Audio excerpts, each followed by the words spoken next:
Michael Kaskey-Blomain, 97.3 ESPN.com, at The Real Mike KB on Twitter joins us now as his article is up. Questions loom large for the Sixers at the All-Star break. Michael, what's up, brother? Mike, not too much, my man. How you doing? Everything's good. Friday All-Star break. You know, this is kind of the downtime in the NBA in terms of the games, but a lot of action happens here. All the GMs are down there, so we might start to see some things heating up here, but the Sixers have a lot of questions. But I want to start with that. You know, when Colangelo got brought in here, he was very forthcoming that I'm going to be out front. I'm going to be out in the media. You know, I'm not going to be hiding. Why hasn't that happened? Mike, that's the question that has a whole lot of Sixers fans kind of miffed and aggravated right now, I think. And, you know, I don't think there's a straightforward answer to that. But like you said, you know, the main critique or complaint about Hinkie's time here was his lack of transparency with the media. And, you know, I would argue that Colangelo's been every bit as, you know, kind of opaque as Hinkie was, if not worse. And, you know, it's kind of just bred this distrust in the fan base in less than a year since you know, the move was made. You know, it's odd because I've discussed this a lot in the event in the terms of the NBA as a whole, that the NBA fan base has almost accepted losing. Like, they are okay from Philly to Phoenix to LA to, you know, every city in the league that really has no shot. The understanding that a 20-win team is actually better than a 35-win team in terms of your future and where you can go. And the Sixers are in an odd situation here, like where their fans kind of want them to be. Do they want them to still be in that 20-win range for the future, or are the fans ready to jump off, as Jared Colangelo or Brian Colangelo said, you know, a jumping off point? Where do you think the Sixers fans are at All-Star break 2017? Are they still in the tank mentality that has been embraced by many NBA fans, or are they at that jumping off point where they're ready for the next step? I think a lot of the fans are still in the tank mentality. I think January kind of, you know, gave a little bit of hope as far as the jumping off point that you're referring to, and the team really being ready to take that next step. But they're really – go ahead. No, go ahead. My bad. Sorry. They're, you know, I think they're really not. We talked about this, you know, last week, I think it was. I think them landing in the lottery one more time would just be really beneficial as far as to solidify, you know, the core that they have moving forward. And then beginning with next season, then that's the jumping off point to me. I feel like expectations, you know, playoff aspirations, all of that kicks in starting with next season. So, you know, this season, I think there was a little bit of, obviously, excitement built up over the performance of the team over the past month and a half, and obviously the play of Embiid before he went down with his recent injury. But I think a lot of the fans still, especially the ones that were kind of supportive and on board with Hinkie's plan to begin with, still understand that it's still a long-term approach, and best case scenario would be to, you know, kind of delay it just a tiny bit longer, get one or two more really great pieces, and then, you know, that's the jumping off point. You go from there and don't look back. Yeah, you talk about that jumping off point in terms of where this team is ready to kind of take off. So many people say you don't just go from a 20-win team to a 50-win team. What is the jumping off? What's the next point for this team? Well, I think right now we're seeing a lot of progress that's kind of going to serve as a transitional period for this team. I mean, they have 21 wins right now, which is, you know, as you and I know, it's more than double what they had all of last season. They still have, you know, near like 30 games left remaining. You know, they're probably going to end up with around, you know, at least 30 wins on the season. You look at that, and then you look at what they're going to add next season when, you know, when we're talking about hopefully Joel for, you know, much more consistent games and minutes, Ben Simmons, and then, you know, obviously whoever they add in, you know, the upcoming draft and in free agency. There's no reason to think, especially in the Eastern Conference, that a 30-win Sixers team from this season can't quickly jump to a 40 to 45-win team next season. And then, you know, the next step after that is you're in that 50-win territory, and that's, you know, talking top of the conference. Well, if they win conference final contention. If they won 30 games, that's a 20-game improvement. is it far-fetched, right, to say that a 15-20 win improvement to this year to the next year couldn't happen again, that you could make another 15 to 20 game jump?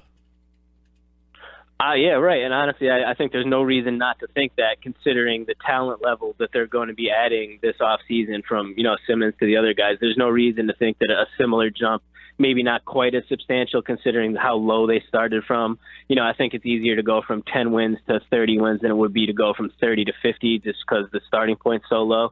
But there's no reason to think that another, double-digit leap can't be made with the talent that's going to be added. Michael Kaskey-Blomain's with us, 97.3 ESPN.com. He has some pressing questions for the second half of the season. Let's take a look at some of them here.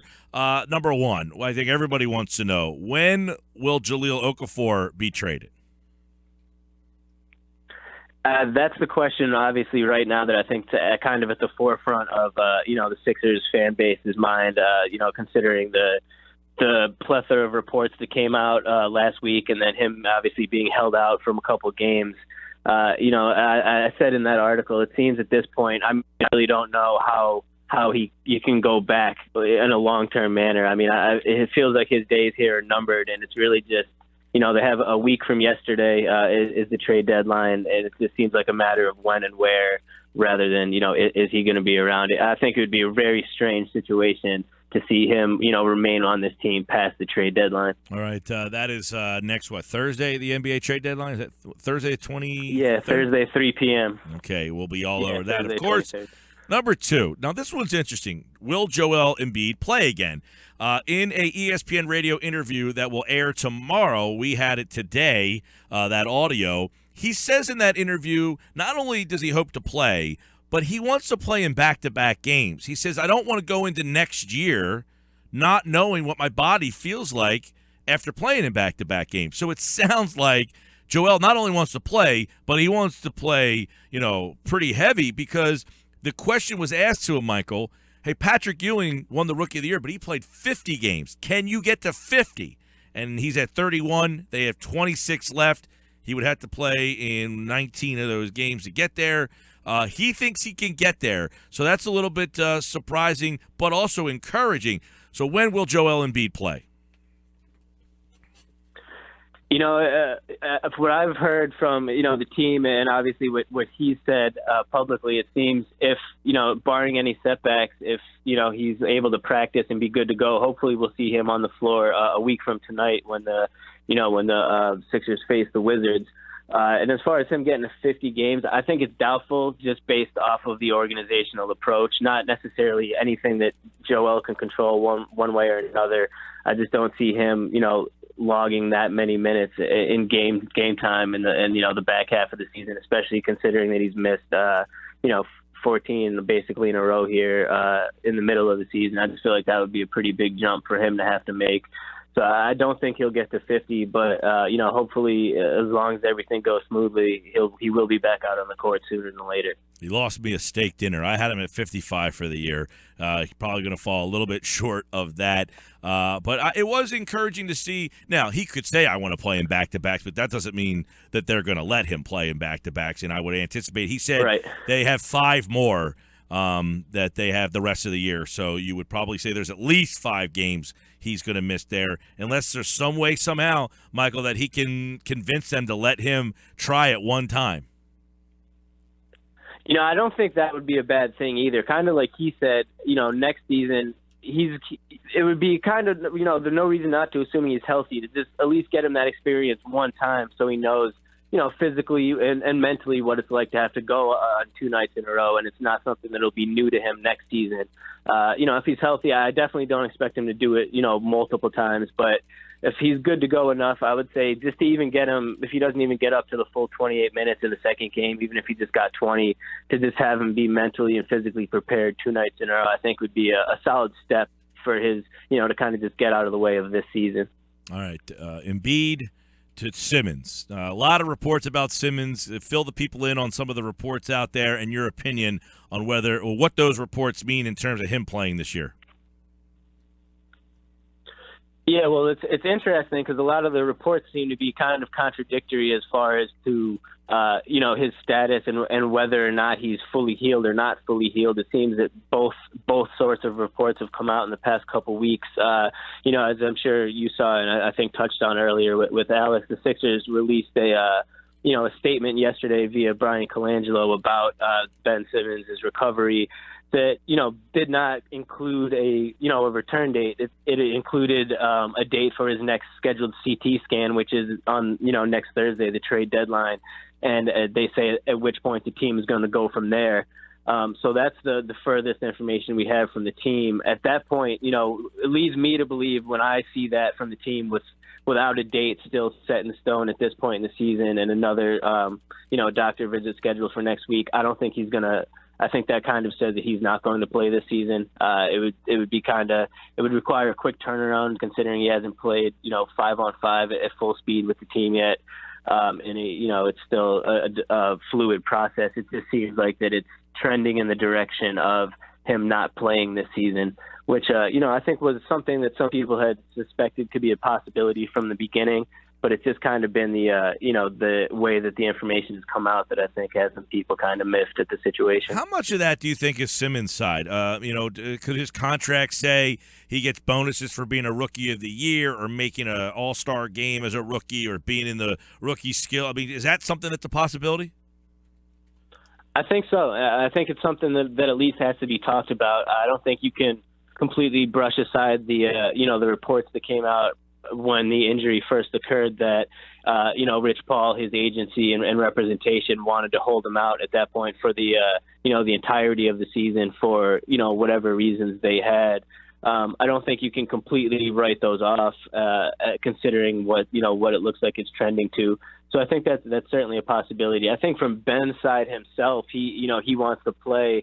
As recently as 20 minutes ago, he was posting workout videos on his Instagram account of him in Sixers gear doing dribbling drills blindfolded. So to me, I mean, he looks like a guy that wants to get out on the floor. I do think there may be some influence, obviously, coming from his people regarding his return and, with the team behind the scenes that we might not be privy to. So, that's obviously a fluid situation worth monitoring going forward. And then the last guy that you wrote about is Nerlens Noel. What do they want to do with Nerlens Noel? Like, do they want to keep him? I understand the monetary aspect here, but do they value his what I deem to be an elite skill set? I mean, his rim protection won, but his ability to steal basketballs with the wingspan for a big guy, he gets in passing lanes. I mean, do they value what he brings enough to give him the deal he's looking for? It is. I agree with you. I think it's an elite skill set as well, especially in today's NBA. And, that's the question. I think there's a little bit of kind of trepidation on the part of the Sixers as far as giving Nerlens the amount of money that he's probably going to command on the open market this season in, for what's essentially going to be a backup role, with Joel around. That's definitely something that they have to consider. But with that being said, they do have the money, and Nerlens is, an elite talent on the defensive end that, clearly makes this team, better when he's on the floor and allows them to kind of run the style of pace and play that they like to do under Brett Brown. So I think he's a guy that you certainly have to think about bringing back. But it's interesting that whole storyline, which was, that will Nerlens be traded, was very, a prevalent storyline a couple months ago, earlier in the season when he was sitting out with, the knee injury. And it's kind of taken a back seat now with all the recent, rumblings about the Okafor rumors. Michael, at the All-Star break, 21-35. What have you learned about this team that we didn't know at the start of the season? I think we learned a lot of things. I think we learned about Brett Brown, what he's kind of capable of doing when he has some talent on the team and, how he's able to keep these guys motivated, which I think obviously we kind of knew already coming into the season, but just seeing it, kind of result in more wins and the team kind of being able to pull out games down the stretch, I think is a huge step from last season. And I think, obviously on an individual basis, we've learned a lot about some guys that we didn't coming into the season. I think, starting with T.J. McConnell. He's a guy that, I think might have really carved himself out a role moving forward with this team. And it's, certainly in the league, which I think is something that, not a lot of people were sure of coming into this season. Obviously Dario Saric and Joel were both question marks coming into the year, and they've both, I would say, it's kind of surpassed expectations already. The people, what they thought they were going to do, and showed that they'll be, they could be key pieces moving forward. So I think, there was a whole lot that we've learned in the first half of the season, but there's still a whole lot of questions facing the team, and, important decisions that'll kind of shape the future of the franchise moving forward that the team has to deal with. Yeah, one of the questions we asked throughout the week is if nothing else happens the rest of the year, or whatever else happens the rest of the year, do you deem this season to be a success? Regardless of what happens, whether Embiid plays, doesn't play, Simmons doesn't play, maybe they lose, 20 out of their final 26. Is this season a success? I would say yes. Obviously, there's different levels of success. I would say if Joel doesn't play again, Ben doesn't play again, and the team goes on a losing streak, it certainly would be a lower way to end the season on the level of success than it could be. But I would say just seeing the development of some of these guys and how they've been able to kind of develop and grow, and seeing obviously the talent that Joel has, and really knowing what we have in him finally, rather than being a question mark and a what if. I think it's just been huge. I think we know that, at least for the time being, that Brett Brown is the guy. I think he's really kind of silenced a lot of the critics and skeptics that came into the season.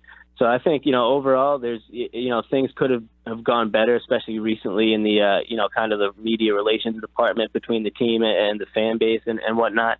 But overall, you would have to say that this season is a success for the franchise. Brett Brown, thoughts on him as the coach this year and his future moving forward? I mean, do you see him as one of these guys that's going to be 10, 12, 15-year coach of the Philadelphia 76ers, or is he constantly going to be evaluated until this team's expectations change? That's honestly a great question, and it's still very tough to tell. My gut instinct really wants to tell me that I do think Brett is the guy for this job. I've thought so basically since the first time that he took over the team and spoke, and I was there, and to hear him talk and really kind of lay out his thoughts and feelings. I really think that his player relations and the way he kind of handles his players and keeps the team focused and together despite a whole lot of outside noise. My gut tells me that he is going to be the guy long term. Obviously, that'll have to translate on the court, and I think the expectations will, as we kind of talked about a little earlier, next year will really be magnified and the pressure will be on. And, obviously if the team's not performing up to expectations, no one's immune. But assuming that, the team is able to kind of take that next step, I do think that he could be the guy for the long-term situation. What about Brian Colangelo? Do you think that this has been what he anticipated or expected? Do you think that it hasn't gone quite the way he saw it? I find that to be fascinating. When he got here, what he saw, and what is happening. Is he happy with the progress of this team? I mean, what do you think he views this situation as right now? It's really tough to say, considering how how kind of hinky like he's been and not really given much thought or information regarding the thought process. I don't know how the situation could be anything other than what it's basically exactly what he inherited. I feel like, this Okafor situation obviously certainly is not a great look for him, and kind of brings into question his, exactly what he's doing with at the helm of the team right now. But, I would say overall he's still made some solid moves. I think some of the guys he brought in, the Ilyasova deal proved pretty well. Gerald Henderson's been a decent guy to bring in. I think so. I mean, he hasn't done anything egregious as far as personnel moves yet. And it's just his situation, I feel like, is still fluid as well. It's tough to really judge him at this point yet. We kind of have to see, what he does going forward. But it's, like you said, it's definitely kind of fascinating especially considering the kind of cloud that he comes in over following Sam Hinkie. Michael Kaskey-Blomain at The Real Mike KB. Check it out on 97.3 ESPN.com. His questions for the Sixers at the All-Star break. And it's tonight. Joel Embiid out, but you'll still get to see Dario and Jahlil Okafor will play in the Rising Stars game. You can hear that game on 97.3 ESPN. All right, Michael, happy All-Star break, man. Thanks, Mike. You too, man.